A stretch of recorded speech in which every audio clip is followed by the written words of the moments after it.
पंडित जी, ये मेरा बेटा नहार है। इसी का एक्सीडेंट हुआ था, उसी के बाद से ये चल फिर नहीं पा रहा है। पंडित जी, इसी की सलामती और अच्छी सेहत के लिए ये पूजा रखी गई है। भगवान भोलेनाथ की कृपा से आपका बेटा बिल्कुल ठीक हो जाएगा। हमने कल जो केदारनाथ का पवित्र जल दिया था उसे ले आइए। हम लेकर आते हैं।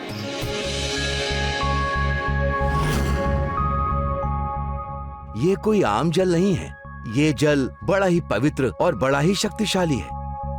आज आपके बेटे निहार जी और उनकी पत्नी दोनों एक साथ मिलकर शिव जी को ये जल अर्पित करेंगे। आप लोग देख लेना, भगवान भोलेनाथ की कृपा से निहार बहुत जल्दी ठीक हो जाएंगे।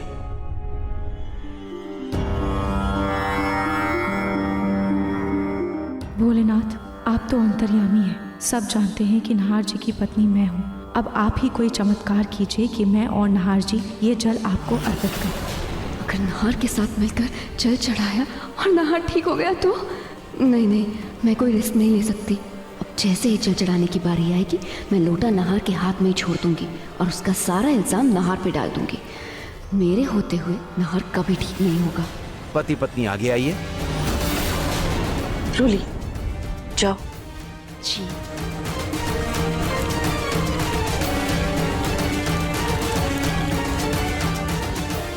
ओम स्वस्ति न इंद्रो वृषभा, स्वस्ति न पूषा विश्वेदा, स्वस्ति नस्ताक्षयो अरिष्टनेमि, स्वस्ति नो बृहस्पतिर्दधातु।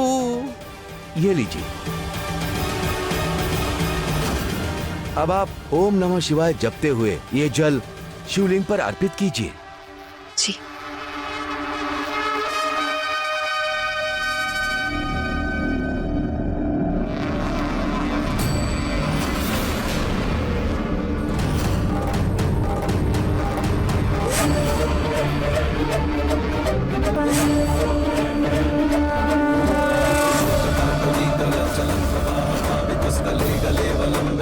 ये जल मुझे निहार जी के साथ चढ़ाना है, लेकिन क्या करूं? कैसे जल चढ़ाऊं?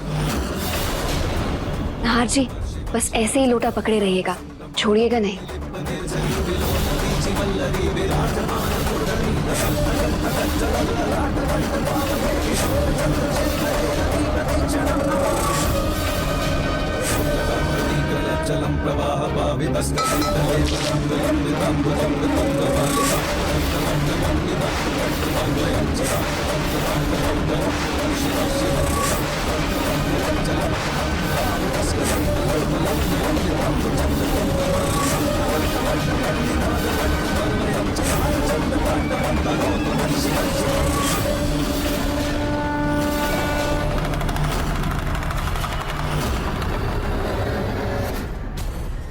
संभाल के निहार साहब।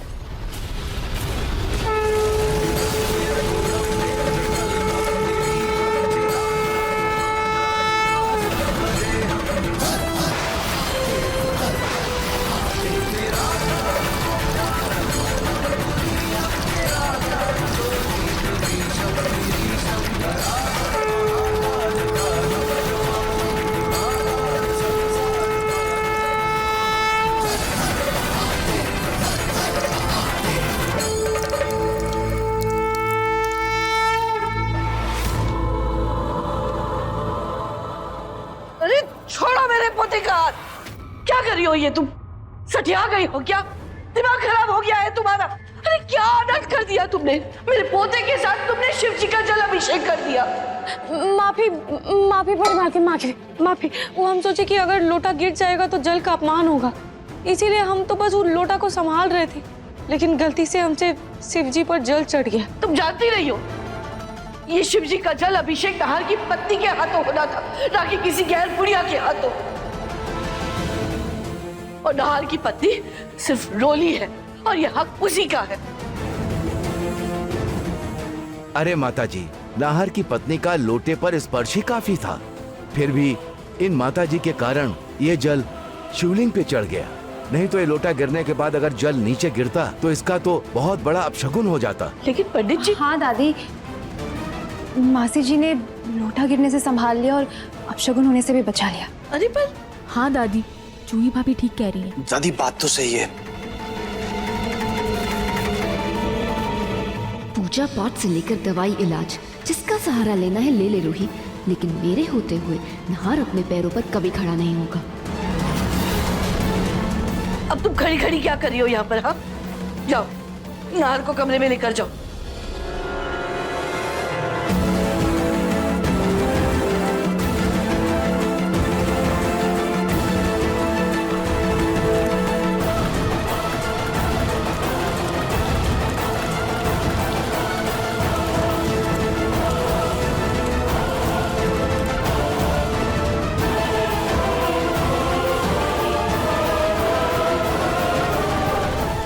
आया, रुको। थैंक यू वो जल बचाने के लिए। लीजिए प्रसाद, आपको भगवान के आशीर्वाद की खास जरूरत पड़ेगी।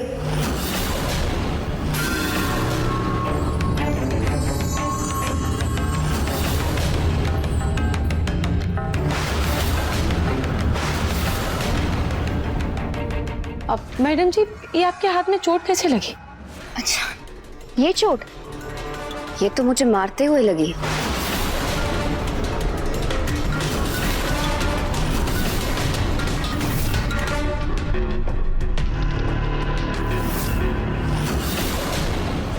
मारते हुए?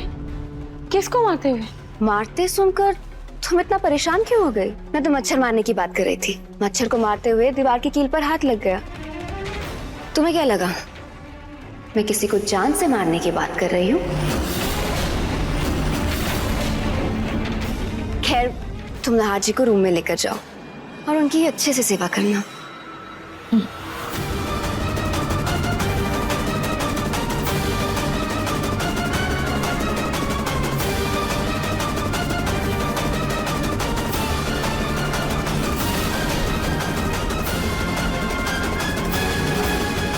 इस रूही और जूही की जोड़ी के साथ ऐसा कुछ करना होगा जिससे चित भी मेरी और पट भी मेरी।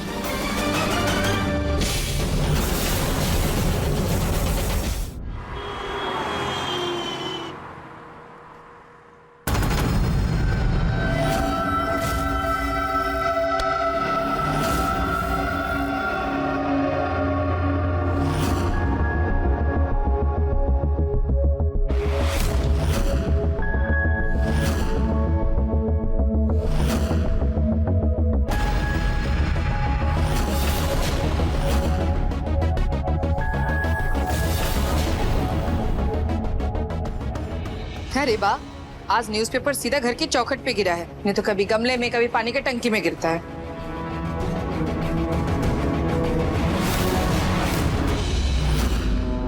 अरे वाह सोनी जी, अखबार आ गया। अगर इस अखबार के साथ गर्मा गर्म कड़क चाय मिल जाए ना, तो अखबार पढ़ने का मजा दुगना हो जाएगा। अभी बना कर लाती हूँ। अब छोटी मालकिन, अगर आपको बुरा ना लगे तो आज हम चाय बना दें? अरे आप बिल्कुल फिक्र मत कीजिए, हम आपको शिकायत का कोनो मौका नहीं देंगे। वो हमरे पति और हमरे ससुराल वाले भी हमरे चाय की बहुत तारीफ करते हैं। आपको भी बहुत पसंद आएगा। हम बना देते हैं। अच्छा ठीक है, लेकिन जल्दी बनाना। जाओ। हाँ हाँ ठीक है।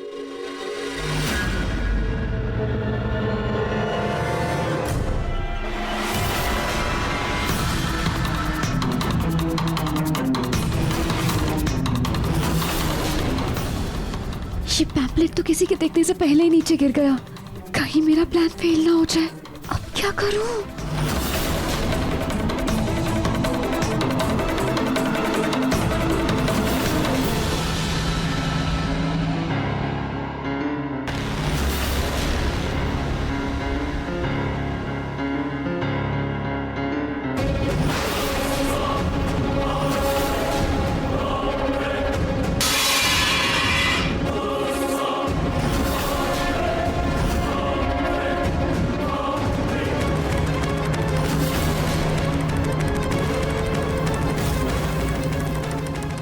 अब क्या हुआ?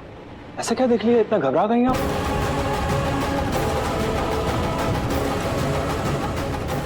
रतन, ये पैम्पलेट शायद अखबार से उड़ के आया। देखो इस पे क्या है? क्या?